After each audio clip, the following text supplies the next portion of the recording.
3, 4, 5, 6, 2 नाही 3, 4. हो मंडळी, तुम्ही म्हणाल की हा कसली उजळणी करतोय, तर मंडळी ही आहे विविध नेत्यांच्या आज दिवसभरातल्या सभांची संख्या. त्यामुळे आता तुमचा यंदाचा किंबहुना या आठवड्याचा वीकेंड कसा असणार आहे याची तुम्हालाही कल्पना आली असेल. नमस्कार, मी विजय साळवी. एबीपी माझाचा विशेष कार्यक्रम 0 ओव्हरमध्ये आपल्या सर्वांचं स्वागत. महाराष्ट्रातल्या विधानसभा निवडणुकीचं मतदान अवघ्या 11 दिवसांवर आलंय आणि त्या पार्श्वभूमीवर राजकारण चांगलंच तापलंय. 0 ओव्हरमध्ये आपण 3 महत्त्वाच्या बातम्यांचं आज विश्लेषण करणार आहोत. सर्वात महत्त्वाचं म्हणजे ज्येष्ठ पत्रकार राजदीप सरदेसाई यांच्या पुस्तकात छगन भुजबळ, त्यांच्यावर आधी असणारी ईडीची चौकशी आणि अजित पवारांचा महायुतीतला प्रवेश याबाबत धक्कादायक दावे करण्यात आलेत. आपल्या पत्नीला अटक होऊ शकते याची कल्पना आल्यावर अजित पवारांना घाम फुटला होता असं राष्ट्रवादीच्या एका नेत्यानं सांगितल्याचाही दावा सरदेसाई यांनी केलाय. दुसरी मोठी बातमी म्हणजे पंतप्रधान नरेंद्र मोदींनी आपल्या धुळ्यातील सभेत एक है तो सेफ है असा नारा दिला. तुम्हाला लक्षात आलं असेल की 2च दिवसांपूर्वी उत्तर प्रदेशचे मुख्यमंत्री योगी आदित्यनाथ यांनीही त्यांच्या वाशिमच्या सभेत हाच नारा दिला होता. पंतप्रधान आणखी काय काय म्हणाले हेही आपण थोड्याच वेळात पाहणार आहोत. पण मंडळी, आजची तिसरी मोठी बातमी आहे केंद्रीय गृहमंत्री अमित शहांबद्दल. मोदींप्रमाणे तेही आज महाराष्ट्राच्या दौऱ्यावर आहेत. पश्चिम महाराष्ट्रात आज दिवसभरात त्यांच्या 4 सभा पार पडल्या. 2004 ते 2014 या काळात UPAनं महाराष्ट्रासाठी काय केलं असा हिशेब विचारल्यावर ते हिशेबच देत नाहीत.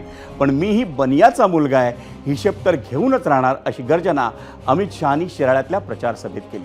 मंडळी, कसा होता आजचा राजकीय प्रचार सभांचा दिवस पाहूयात एक सुपरफास्ट आढावा.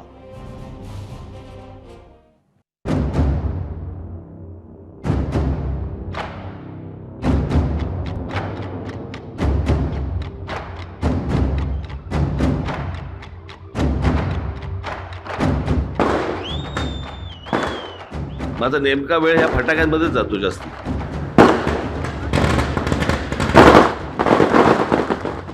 महाराष्ट्र का जन जन कह रहा है भाजपा महायुती आहे तर गती आहे, महाराष्ट्राची प्रगती आहे. सीएम म्हणजे चीफ मिनिस्टर नाही म्हणत स्वतःला, सीएम म्हणजे कॉमन मॅन. एक है तो सेफ है. हम बांटने नहीं देंगे, हम लूटने नहीं देंगे.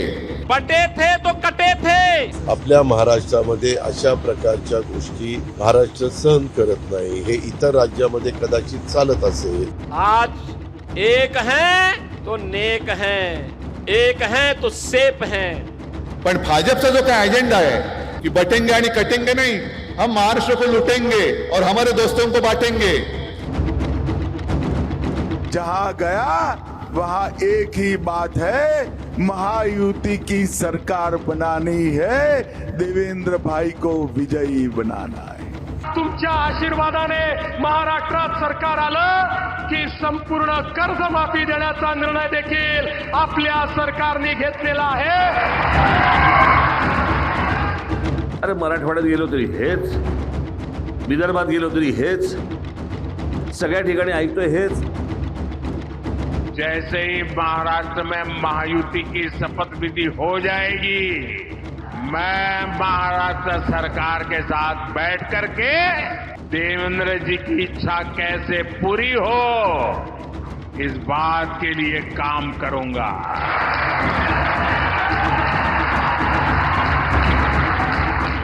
अरे तुमची भाजपा आता फुटते, तिला पहिला आवरा.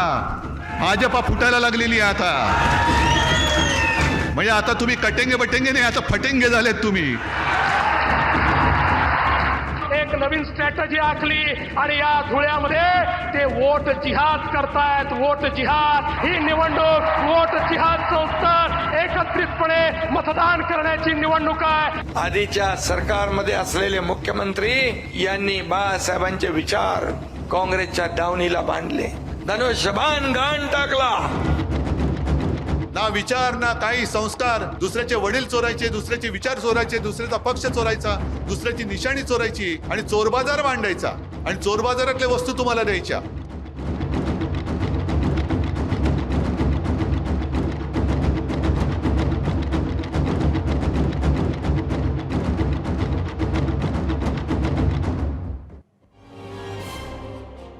ऐकलंत सगळ्यांना?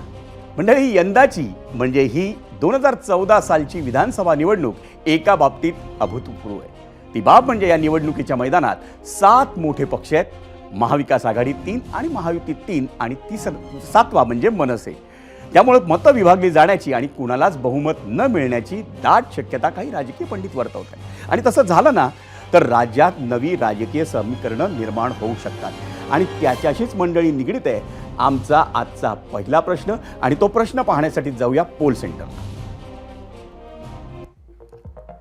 आजचा प्रश्न आहे पहिला, विधानसभेच्या निकालानंतर राज्यात पुन्हा एकदा नवीन राजकीय समीकरणं दिसू शकतात का? होय आणि नाही असे 2 पर्याय आम्ही आपल्याला दिलेले होते. मंडळी, महाराष्ट्राच्या राजकारणात आजचा दिवस गाजला तो छगन भुजबळांमुळे. मंडळी, 2024 the election that surprise India असं शीर्षक असलेल्या आपल्या पुस्तकात ज्येष्ठ पत्रकार राजदीप सरदेसाई यांनी अनेक खळबळजनक दावे केलेत आणि त्यातही सर्वात स्फोटक दावे हे अजित पवार आणि छगन भुजबळ यांच्याबद्दल आहे. महायुती सरकारमध्ये सहभागी झाल्याचा आनंद पक्षाच्या सर्वच नेत्यांना झाला होता, कारण अर्थातच ईडी पासून सुटका. माझ्यासाठी तर तो एका प्रकारे पुनर्जन्मच होता असं भुजबळ म्हणाल्याचा दावा सरदेसाई यांनी केलाय. आणि याहूनही धक्कादायक वक्तव्य म्हणजे ईडीनं गंभीर आरोप केल्यामुळं सुनेत्रा पवारांनाही जेलमध्ये जावं लागू शकतं या विचारानं अजित पवारांना घाम फुटला होता असं राष्ट्रवादीचा एक नेता मला म्हणाला होता, असाही दावा सरदेसाईंनी केलाय. विधानसभा निवडणूक तोंडावर असताना या पुस्तकातला मजकूर प्रसिद्ध झाल्यानं अर्थातच त्यावरून लगेचच आरोप प्रत्यारोप सुरू झाले. आम्ही एवढे दिवस हेच तर सांगत होतो असा सूर महाविकास आघाडीनं आळवला.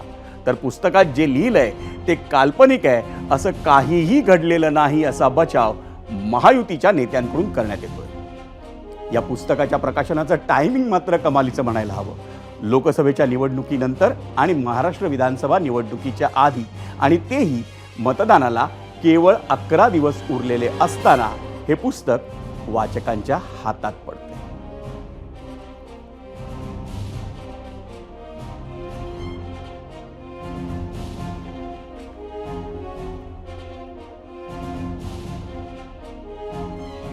पुस्तकात काय आहेत भुजबळांबद्दलचे कथित दावे? माझ्यासाठी तर ईडी पासून सुटका म्हणजे एक प्रकारे पुनर्जन्मच होता असं भुजबळांनी म्हटल्याचा दावा या पुस्तकात करण्यात आलाय. मी ओबीसी असल्यानं केंद्रीय यंत्रणा माझ्या मागे लागल्या. उच्च जातीचा असतो तर मला असे वागवले नसते. 2-2.5 वर्ष तुरुंगात राहूनही ईडीची पुन्हा नोटीस आली.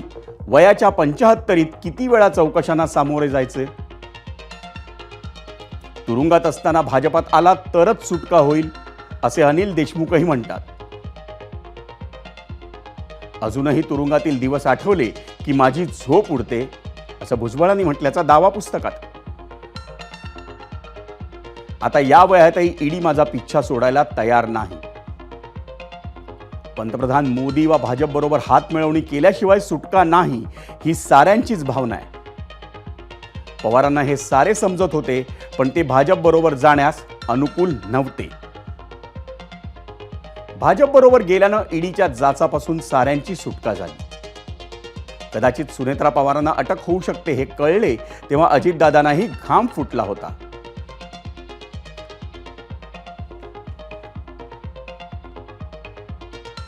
मंडळी, छगन भुजबळ यांनी मात्र या सगळ्या दाव्यांचा साफ इन्कार केलाय. मी अशी कुठलीही मुलाखत दिलेली नाही. सरदेसाई यांनी माझ्या तोंडी शब्द घातलेत असं भुजबळांनी म्हटलंय. या प्रकरणात मी कायदेशीर कारवाई करणार आहे अशीही प्रतिक्रिया भुजबळांनी दिली. ईडी पासून सुटका करण्यासाठी सगळे गेले हा आरोप आमच्यावर तर अनेक दिवसापासून तो होतो आहे. नंबर 3, माझ्याबद्दल जर म्हणाल तर मला कोर्टानं जे आहे महाराष्ट्र सदनमध्ये क्लीन चिट दिलेली आहे. त्यामुळे मला परत तुरुंगात जायची भीती आहे आणि मला अशी अडचण आहे आणि हे आहे ते आहे. या सगळ्या गोष्टीचा मी इन्कार करतो आहे. मी पुस्तक वाचणार आहे, माझ्या वकिलांना सुद्धा ते देणार आहे काय, आणि काय नको नको त्या गोष्टी माझ्या तोंडाच्या टाकलेल्या आहे. आणि मी तर तुम्हाला स्वतःच सांगितलेलं आहे आता की माझी केस उद्धव ठाकरेंच्या मंत्रिमंडळात असतानाच सुटलेली आहे. काय हे पण सगळ्यांनाच माहिती आहे. त्यामुळे आता ठीक आहे, निवडणुकीच्या याच्यामध्ये धामधुमीमध्ये जे आहे काय हेतू आहे या सगळ्या गोष्टी अशा रीतीने जे आहे प्रकाशित करण्याचा याचा मला काही कल्पना नाही. पण याच्यावर आम्ही लक्ष ठेवून आहोत आणि निवडणुकीनंतर जे आहे आमच्या वकिलांकडून जे जे काही मला काय करता येईल त्याबद्दल मी निश्चितपणे कारवाई करणार आहे. आता तुम्ही ऐकलत ते छगन भुजबळांना. खरं तर सकाळी सकाळी छगन भुजबळांनी या पुस्तकातले सगळे दावे हे खोडून काढले, पण तोपर्यंत बातमी राज्यभर पसरली होती. त्यामुळे आपल्या पक्षाचं राजकीय नुकसान होऊ नये, जनसामान्यांची मतं बदलू नयेत म्हणून की काय, पण अजित पवारांच्या राष्ट्रवादी काँग्रेसचे प्रदेशाध्यक्ष सुनील तटकरेंनीही माध्यमांसमोर येऊन पक्षाची बाजू स्पष्ट केली. त्यांनी पुस्तकातले दावे खोटे असल्याचं सांगितलं, तर भाजप नेते गिरीश महाजन यांनीही पुस्तकासंदर्भात असंच वक्तव्य केलंय. पाहूयात त्या दोन नेत्यांनी नेमकं काय म्हटलंय. मला वाटतं भुजबळ साहेबांनी आता कुठलं पुस्तक लिहिलं आणि त्यात असं आलंय मी तर काही ऐकलेलं नाही. आता कपोलकल्पित कोणीही काही सांगेल, कोणी काही लिहिल स्वतः मनाने, तर मला वाटतं मग त्याला काही इलाज नाही. कोणाकोणाला तर काही लिहू शकतं, पण त्यांनी स्वतः जर त्या गोष्टीचं खंडन केलेलं आहे तर मग कुठे प्रश्नच येत नाही. वर्तुळात काही चर्चा जरी असली तरी सुद्धा जे काय वक्तव्य केलं गेलं नसेल, ज्याला कुठल्याही परीचा काडीचाही आधार नाही, त्याच्या आधारित अशा पैच्या बातम्या प्रसिद्ध होणं हे लोकशाहीच्या दृष्टिकोनातून सुद्धा, पत्रकारितेच्या मूल्यांच्या दृष्टिकोनातून सुद्धा योग्य असं मला स्वतःला का वाटत नाही. आणि हे असं असलं तरी महायुतीवर कुरघोडी करण्याची संधी महाविकास आघाडीचे नेते कशी सोडतील? अगदी तसंच झालं. शरद पवारांच्या राष्ट्रवादी काँग्रेसच्या खासदार सुप्रिया सुळेंनी याच पुस्तकासंदर्भातली वर्तमानपत्रातली बातमी दाखवून छगन भुजबळांवर आरोप केला. इतकंच नाही तर खासदार संजय राऊतांनीही मुख्यमंत्री एकनाथ शिंदेंसह दादांवरही टीका करण्याची संधी दवडली नाही. राजदीप सरदेसाईंनी एक पुस्तक लिहिलंय. राजदीप सरदेसाईंनी एक पुस्तक लिहिलेलं आहे आणि त्याच्यात एक मोठा दावा आलेला आहे आणि हा खूप गंभीर विषय आहे, ज्या विषयाबद्दल अनेक वेळा मी स्वतः संसदेतही बोललेले आहे आणि माझ्या अनेक भाषणात आणि तुमच्या प्रत्येकाच्या चॅनलवर मी बोललेले की एजन्सीचा गैरवापर करून विरोधी पक्ष फोडणे, घरं फोडणे, पक्ष फोडणे हे पाप आणि असंविधानिक गोष्टी सातत्याने अदृश्य शक्ती करते आहे. हे सगळे एकनाथ शिंदेसह सगळे, अजित पवारांपासून सगळे हे पक्ष सोडून गेले ते ईडीपासून बचाव करण्यासाठी, स्वतःचं कातडी वाचवण्यासाठी, स्वतःच्या प्रॉपर्टीज वाचवण्यासाठी. तसं नसतं. भाजपमध्ये जाताच इतर अनेकांच्या प्रॉपर्टीज मोकळ्या झाल्या नसत्या आणि सध्या तरी ईडी आणि सीबीआयच्या फायली बंद करून कपाटात ठेवल्या नसत्या. प्रत्येकाला एक मोकळा श्वास घ्यायचा होता म्हणून त्यांनी आपापल्या पक्षाच्या पाठीत, नेत्यांच्या पाठीत खंजीर खुपसली. मंडळी, नीट ऐकलत ना तुम्ही? केवळ कारवाईच्याच भीतीनं दोन पक्ष भाजपसोबत गेलेत असा दावा आता सुरू झालाय. खरं तर 2 जुलै 2023 रोजी राष्ट्रवादी काँग्रेसमध्ये फूट पडली. तेव्हापासून शरद पवारांच्या राष्ट्रवादीकडून वारंवार टार्गेट झाले होते ते अजित पवार आणि तेही कारवाईच्या भीतीने तिकडे गेलेत असे दावे वारंवार झाले. पुस्तकाच्या निमित्तानं म्हणा की विधानसभेचा प्रचार म्हणून म्हणा, आताही विधानसभा निवडणुकीच्या तोंडावर असेच आरोप सुरू आहेत आणि त्यावर अजित पवारांच्या राष्ट्रवादीचे प्रदेशाध्यक्ष सुनील तटकरेंनी अनेक आरोपांना उत्तरही दिली आहेत. त्यांनी नाव न घेता शरद पवारांवर गंभीर आरोप केलेत. आपण पाहूयात सुनील तटकरे नेमकं काय म्हणतायत. आम्ही भूमिका घेतली, पण त्याच्यानंतर सुद्धा 1 महिना परत चर्चा झाली सुरू. आठवतं आपल्याला चव्हाण प्रतिष्ठानला भेटायला गेलो होतो. ठीक आहे, अशी भेट काय मनवे होती का थोडी? म्हणजे निरोप आला होता तुम्हाला? म्हणत नाही. पावसाळी अधिवेशन चालू होतं आणि अधिवेशनाच्या शेवटच्या दिवशी सुद्धा घोषणा करण्यात येणार होती की जो दादाने निर्णय घेतलाय त्याच्याशी आम्ही सहमत आहोत. प्रफुल्लभाईंनी आणि अजितदादांचा विश्वास जास्ती होता की ते तसंच होईल. आमच्यापैकी बहुतांश दादांना वाटत होतं की नाही, फक्त टाइम किलिंग आहे आणि आपल्याला रॉंग बॉक्समध्ये टाकण्यासाठी चाललेलं आहे. कुणीही धांबिकपणाने स्वतःच्या सोयीच्या राजकारणासाठी दादांना तुम्ही विलन बनवण्याचा प्रयत्न करू नका. आता तुम्ही ऐकलं ते अजित पवारांच्या राष्ट्रवादीचे प्रदेशाध्यक्ष सुनील तटकरेंना. म्हणजे इतका मोठा दावा झाला तर त्यावर प्रतिदावा हा होणार किंवा तो दावा खोडून काढण्याचा प्रयत्न होणार आणि अगदी तसंच झालं. शरद पवारांचं नाव न घेता सुनील तटकरेंनी आरोप केले, पण खासदार सुप्रिया सुळेंनी मात्र या आरोपांना नाव घेऊन प्रत्युत्तर दिलंय. पाहूयात त्या नेमकं काय म्हणाले. काय झालं होतं नक्की, म्हणजे काय झालं ते म्हटले होते की आम्हाला असं सांगण्यात आलं की आपण पाठिंबा देऊ तुम्हाला अधिवेशनामध्ये, आणि आम्ही तिथं गेलो, सगळे इतरही लोक होते आणि त्यांच्या समोर मग अशी फसवणूक झाली असं त्यांचं. म्हणून म्हणते की समोरासमोर बसू, त्यांना बोलवा, मी स्वतः यायला ते म्हणतील तिथे तयार आहे. आणि कोण काय बोललं याचं एकदा सोक्षमोक्ष महाराष्ट्र आणि देशाच्या जनतेसमोर होऊनच जाऊ दे. आणि माझी त्यांना कुठेही बसून वन ऑन वन त्यांच्यापैकी कोणी म्हणजे अजित पवार गटातले कोणीही व्यक्ती माझी त्यांच्याशी ओपन चर्चेला बसायची तयारी. मंडळी, विधानसभेची निवडणूक जसजशी जवळ येते तसतशी निकालाची धाकधूकही वाढत चालली. 23 नोव्हेंबरला काय होणार याबद्दल अनेकांच्या मनात शक्यता, अंदाज आणि तर्कवितर्क सुरू आहेत. पण मंडळी, सर्वात महत्त्वाचं म्हणजे महायुती आणि मविया अबाधित राहतात की महाराष्ट्रात नवी राजकीय समीकरणं जन्माला येतात हे पाहणंही महत्त्वाचं असणार आहे. आणि आमचा आजचा पहिला प्रश्न त्याच्याशीच संबंधित होता. एबीपी माझाच्या प्रेक्षकांनी त्यावर सोशल मीडियावर हजारो प्रतिक्रिया दिल्या आहेत. त्यातील निवडक प्रतिक्रिया आपण पाहूयात आणि त्यासाठी जाऊयात मीडिया सेंटरला. पण सर्वात आधी पाहूया आजचा आपला पहिला प्रश्न काय होता. आपला आजचा प्रश्न होता, विधानसभेच्या निकालानंतर राज्यात पुन्हा एकदा नवीन राजकीय समीकरणं दिसू शकतात का? होय आणि नाही असे 2 पर्याय आम्ही आपल्याला दिले होते आणि त्या पर्यायावर समाज माध्यमांवर, सोशल मीडियावर एबीपी माझाच्या प्रेक्षकांनी काय प्रतिक्रिया दिल्या. संजीवनी पुराणिक एक्सवर म्हणतायत, हो नक्कीच 90 ते 120 दिवसात नवी समीकरणं दिसतील. एक्सवरच शंतनू गौतम म्हणतायत, पुन्हा पहिले पाढे 55 होणार, नुसतं राजकीय खिचडी सरकार असणार. एक्सवरच अमित जाधव म्हणतायत, 23 नोव्हेंबर नंतर अजित पवार महायुतीतून बाहेर पडतील आणि महाविकास आघाडीसोबत जाऊन सरकार बनवतील.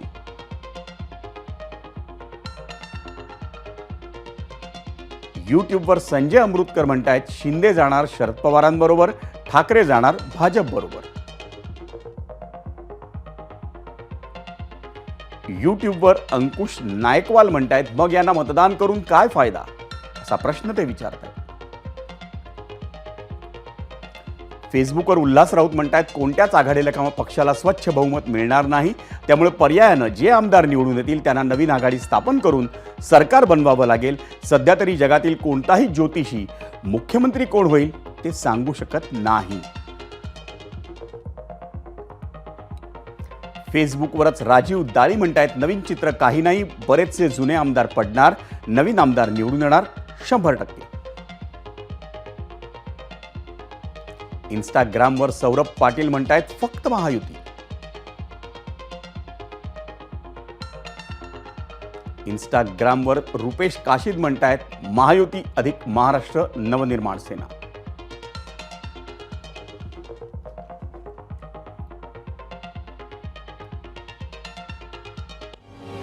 मंडळी, आता वेळ झाली आहे ती गेस्ट सेंटरला जाण्याची, कारण तिथं आपण राष्ट्रवादी संदर्भातील सगळ्या विषयांची चर्चा करणार आहोत आणि त्यासाठी आपल्या सोबत आहेत त्या राष्ट्रवादी शरदचंद्र पवार या पक्षाच्या नेत्या आणि प्रवक्त्या विद्याताई चव्हाण. विद्याताई, नमस्कार आणि स्वागत आहे आपलं झिरोवरमध्ये. आणि आजचा सगळ्यात मोठा वाद तो म्हणजे एका पुस्तकानं झालेला आहे. त्या पुस्तकाचं नावही आपल्याला कल्पना आहे, 2024 the election that surprise India. तर या पुस्तकासंदर्भात आपली पहिली प्रतिक्रिया काय? कारण आपले आरोप आधीपासूनच होते की राष्ट्रीय तपास यंत्रणांच्या दडपशाहीनं सगळ्या केंद्रातून गैरप्रकार केला जातोय. नाही, गेले अनेक वर्ष म्हणजे मोदी सरकार आल्यानंतर आपण बघितलं असेल की ईडीचा आणि इन्कम टॅक्सच्या दाढीचा याचा सगळ्याचा इतका गैरवापर वाढला होता की गल्लीतलं शेंबडं पोरही आता ईडी म्हणजे काय ते त्याला समजायला लागलेलं आहे.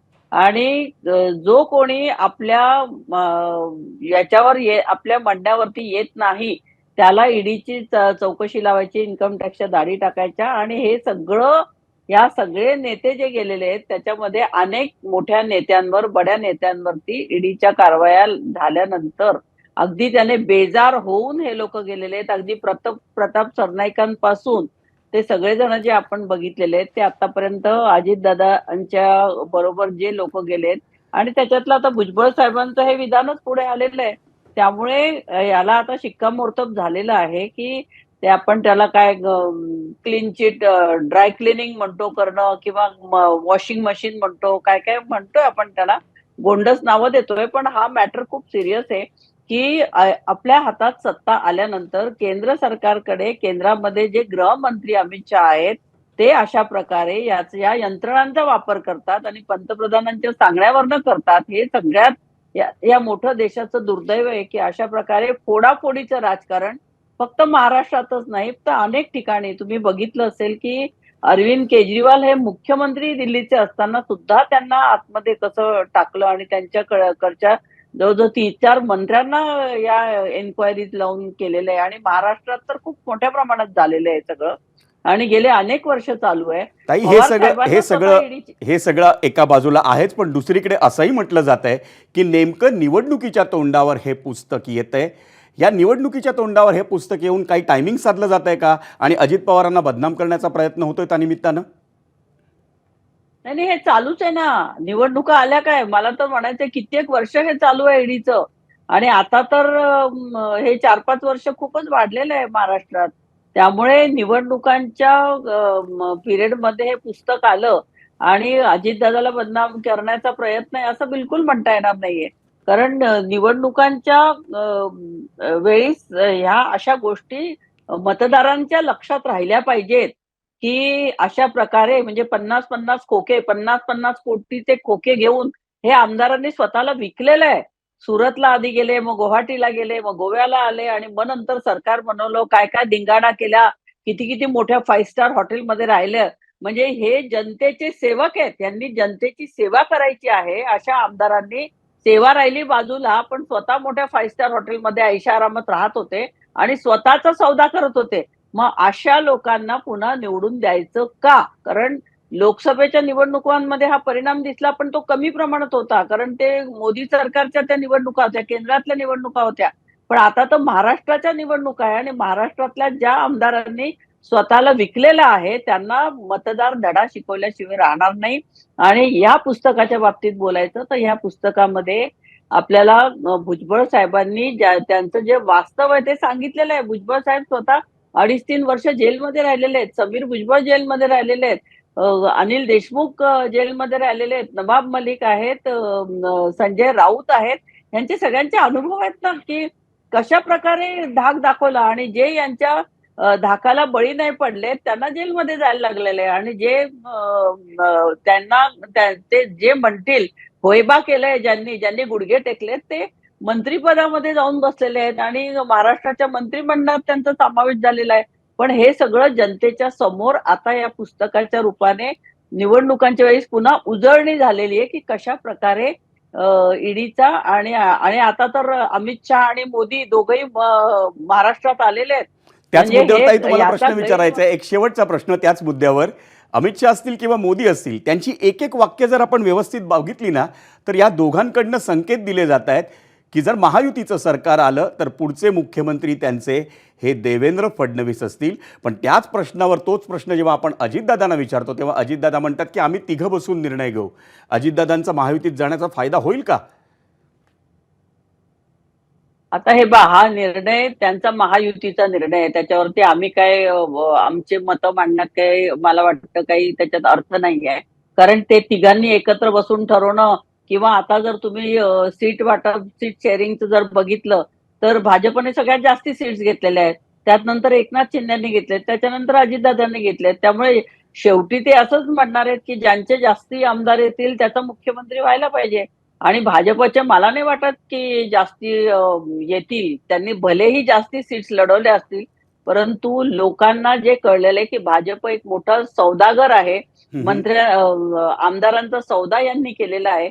त्यामुळे पहिल्यांदा तर भाजपलाच हरवलं पाहिजे आणि नंतर एकनाथ शिंदेनी जे काही स्वतःला 50-50 कोटीमध्ये आपले आमदार विकलेले आहेत त्यानंतर अजितदादाने तर बघितलं संबंध तिजोरीच आमदारांच्या ताब्यात दिली होती.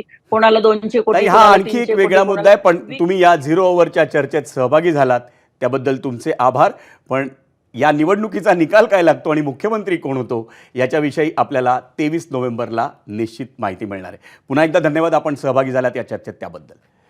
मंडळी, या चर्चेनंतर आता वळूयात 0 ओव्हरच्या पोलकडे आणि त्याच प्रश्नावर म्हणजे आपल्या पहिल्या प्रश्नावर प्रेक्षकांनी काय कौल दिलाय ते पाहण्यासाठी आपण जातोय पोल सेंटर.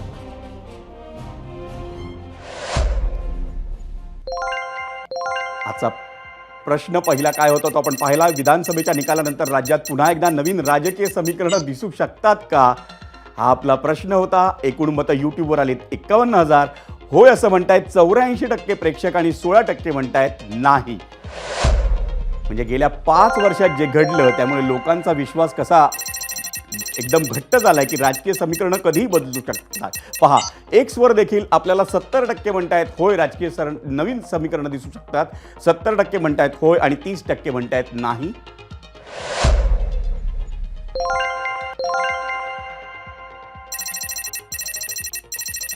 फेसबुकवरही तसंच चित्र दिसतंय. 74% म्हणतायत होय आणि 26% म्हणतायत नाही.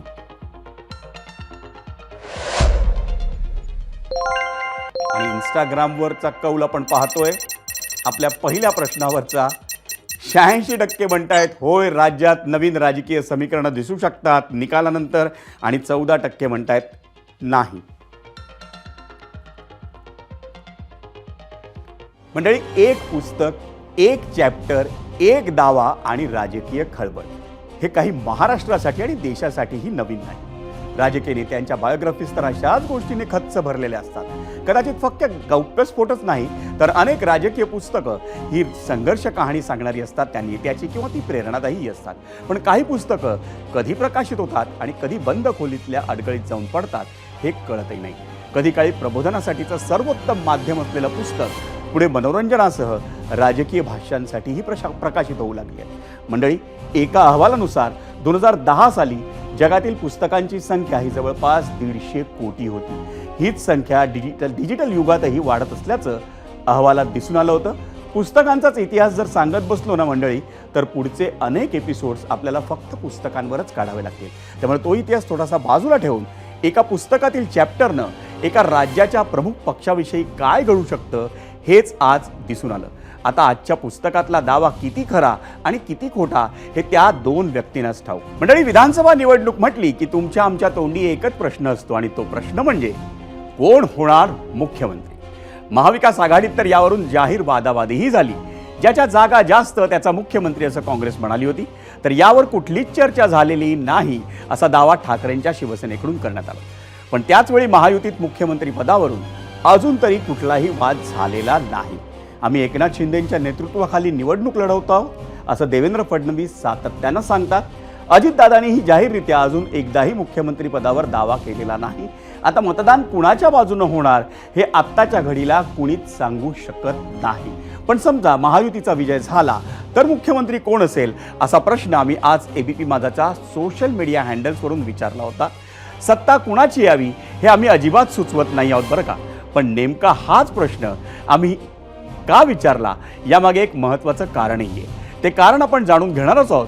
पण त्याआधी आजचा आपला दुसरा प्रश्न पाहूयात आणि त्यासाठी जाऊयात पोल सेंटरला. आजचा आपला दुसरा प्रश्न काय होता? महाराष्ट्रात महायुतीत सत्तेत येणार असा मोदी शहांना विश्वास आणि तसं जर झालं तर मुख्यमंत्री कोण असेल हा आमचा दुसरा प्रश्न होता. आणि 3 पर्याय दिले होते: एकनाथ शिंदे, देवेंद्र फडणवीस की अजित पवार.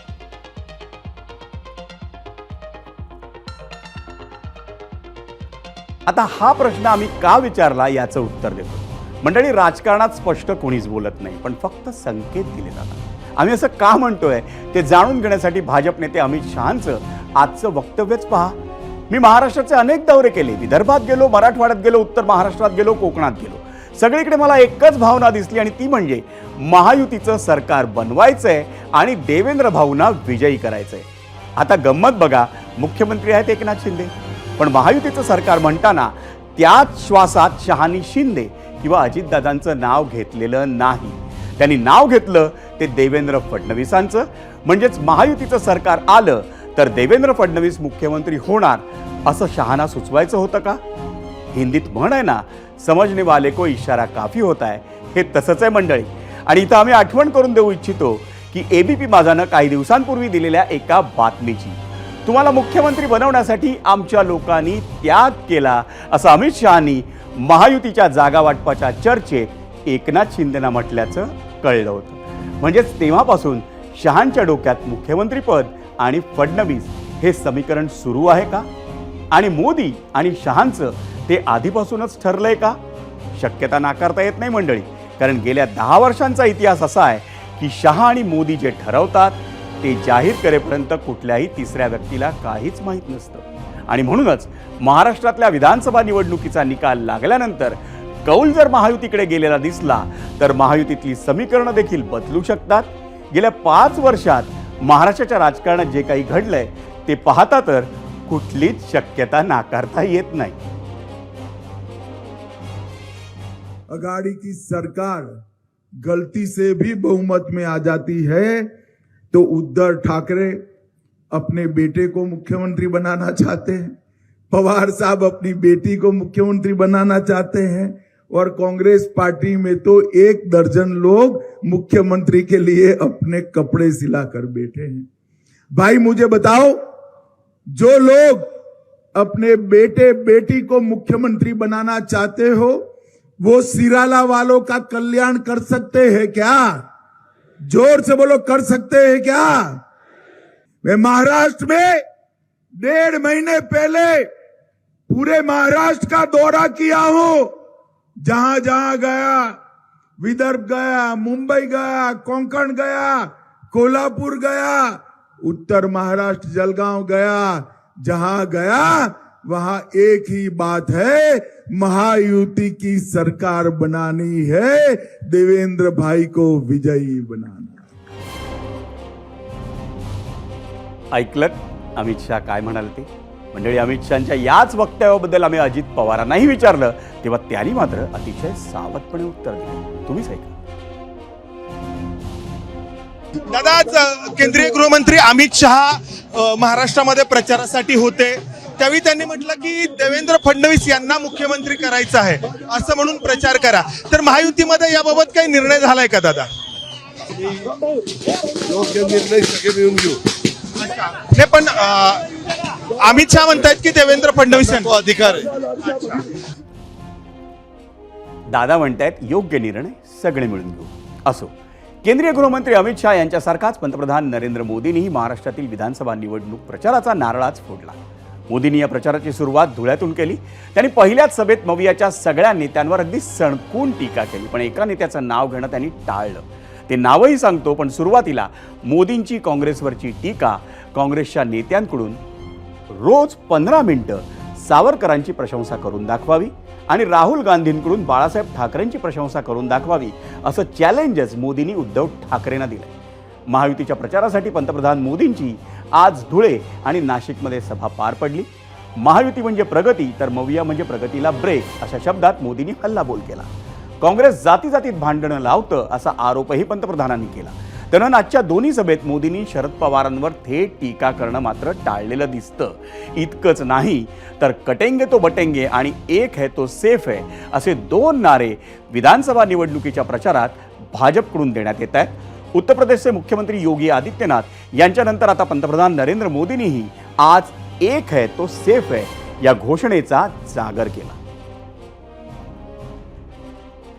आदिवासी की पहचान, जनजातीय समाज की पहचान, शेड्यूल्ड ट्राइब की एकता, इसको तोड़ने में कांग्रेस लगी हुई है.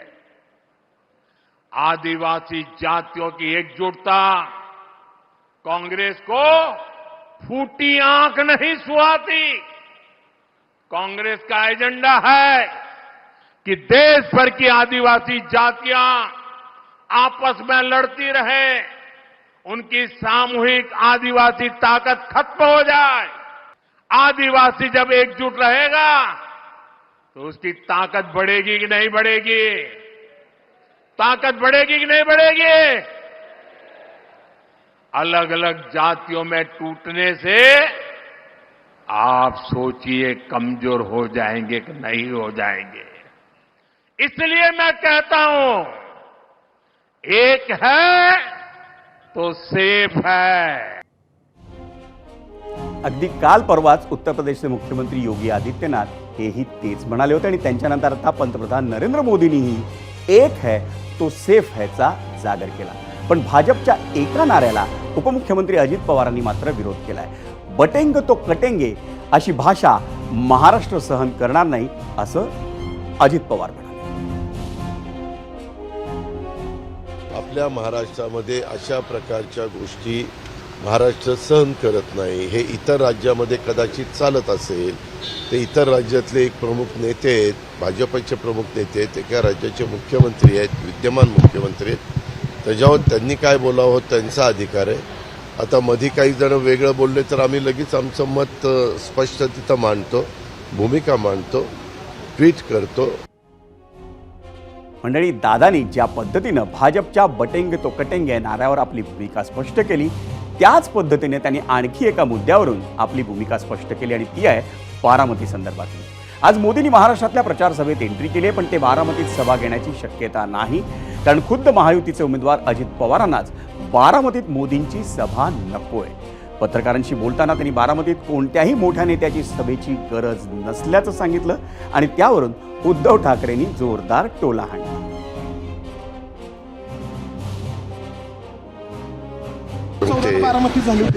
कुठे?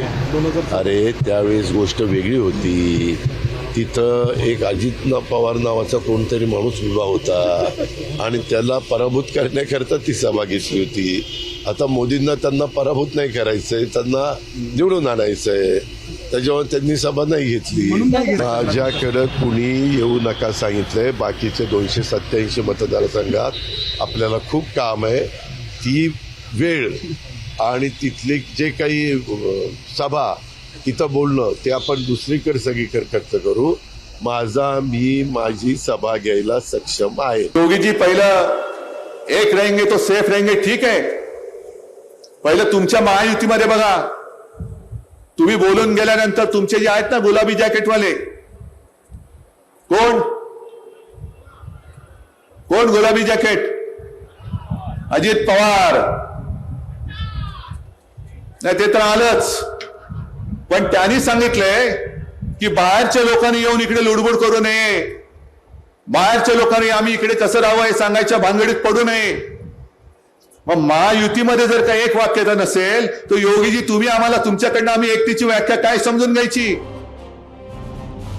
आणि झिरोवरमध्ये पुढे जाण्याआधी वेळ झाली आपल्या दुसऱ्या प्रश्नावर सोशल मीडियावर आलेल्या प्रतिक्रिया पाहण्याची, आणि त्यासाठी जाऊयात मीडिया सेंटरला। आधी पाहूयात आपला दुसरा प्रश्न काय होता। आपला आजचा दुसरा प्रश्न होता, महाराष्ट्रात महायुतीचं सत्तेत येणार असा मोदी शहाना विश्वास, तसं झालं तर मुख्यमंत्री कोण असेल? एकनाथ शिंदे, देवेंद्र फडणवीस की अजित पवार? असे 3 पर्याय आम्ही आपल्याला दिले होते आणि सोशल मीडियावर प्रेक्षकांच्या काय प्रतिक्रिया आल्या आहेत आपण एक्सनं सुरुवात करतोय। आदित्य गायकवाड म्हणतायत, महाराष्ट्रात कुणाची सत्ता येणार हे 23 नोव्हेंबरलाच स्पष्ट होईल, पण मुख्यमंत्री पदाच्या वाटाघाटीत 2.5 वर्षांचं समीकरण पुढे येण्याची शक्यता आहे। एक्सवरच उमेश पाटील म्हणतायत, विनोद तावडे मुख्यमंत्री बनणार।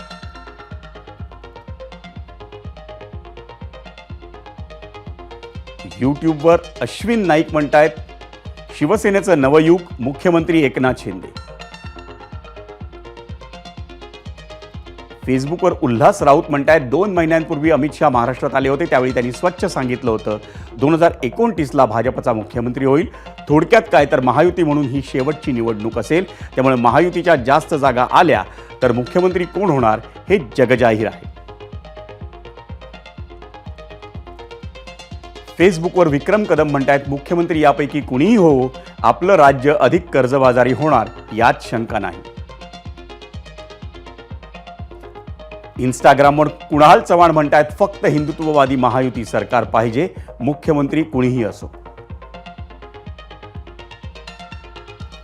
इंस्टाग्रामवरच रोहन कदम म्हणतायत, एकनाथ, संभाजी, शिंदे।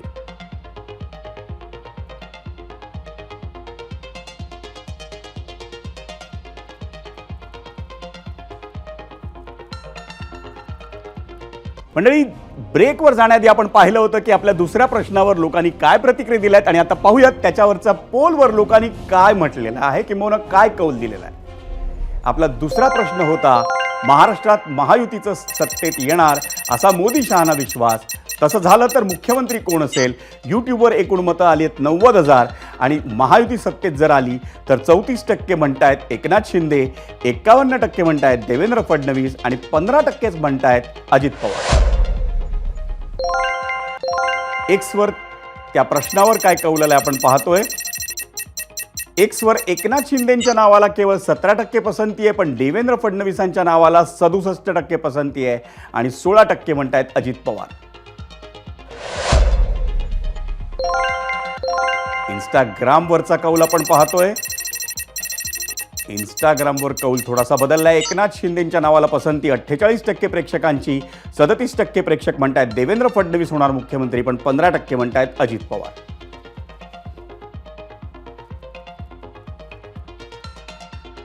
मंडळी, खरं सांगायचं ना तर राजकारणात निश्चित असं काहीच नसतं. खरं तर अशक्य वाटणाऱ्या गोष्टींचा खेळ म्हणजेच राजकारण असं म्हटलं तर वावगंही ठरणार नाही. त्यामुळे 23 नोव्हेंबरला निकाल आल्यानंतर कोण मुख्यमंत्री होईल हे सांगता येत नाही. एखादा अनपेक्षित चेहराही त्या पदावर विराजमान जर झाला ना तर आश्चर्य वाटायला नको. आणि याचं कारण म्हणजे राजकारणात अशी अनेक उदाहरणं देता येतात. 1991 साली PV नरसिंहराव जेव्हा पंतप्रधान झाले त्यावेळी त्यांच्या 2च दिवसापूर्वी ते केरळच्या एका मठात मठाधिपती म्हणून रुजू होण्याची तयारी करत होते आणि त्यांनी सामान देखील बांधून ठेवलं होतं. पण झालं काहीतरी वेगळंच. नरसिंहराव पायउतार झाल्यानंतर पंतप्रधान बनले कर्नाटकचे नेते HD देवेगौडा. लोकसभेत फारशा जागा नसल्यानं ते युनायटेड फ्रंट आघाडीत फार आक्रमक होणार नाहीत हा त्यांच्या निवडीमागचा चक्क एक निकष होता. 8च वर्षांनी इतिहासाची पुनरावृत्ती होणार होती. 2004 सालच्या सार्वत्रिक निवडणुकीत तेव्हाच्या NDAचा पराभव झाला. त्यावेळी वाजपेयींचं पंतप्रधान पद गेलं आणि सगळ्यांना वाटलं आता सोनिया गांधी पंतप्रधान होणार. राष्ट्रपती APJ अब्दुल कलाम यांनाही तसंच वाटलं होतं. पण सोनियाजी सत्ता स्थापनेचा दावा करण्यासाठी राष्ट्रपती भवनात पोहोचल्या त्यावेळी त्यांच्यासोबत होते डॉक्टर मनमोहन सिंग आणि ते पाहून आपल्यालाही धक्का बसला असं खुद्द कलाम यांनी लिहून ठेवलंय. भाजपमधलंच उदाहरण द्यायचं झालं तर 2014 सालच्या विधानसभा निवडणुकीत युतीचा विजय झाल्यावर देवेंद्र फडणवीस मुख्यमंत्री होतील असं फारच कमी लोकांना वाटलं होतं. आणि हा सगळा इतिहास सांगण्याचा हेतू एवढाच की राजकारण त्याच्या चाहत्यांना मोठमोठे धक्के देत असतं. त्यामुळे 23 नोव्हेंबर रोजी महाराष्ट्र विधानसभा निवडणुकीचे निकाल पाहतानाच संभाव्य धक्के पचवण्याची मंडळी तयारीही ठेवा. ABP माझा, उघडा डोळे बघा नीट.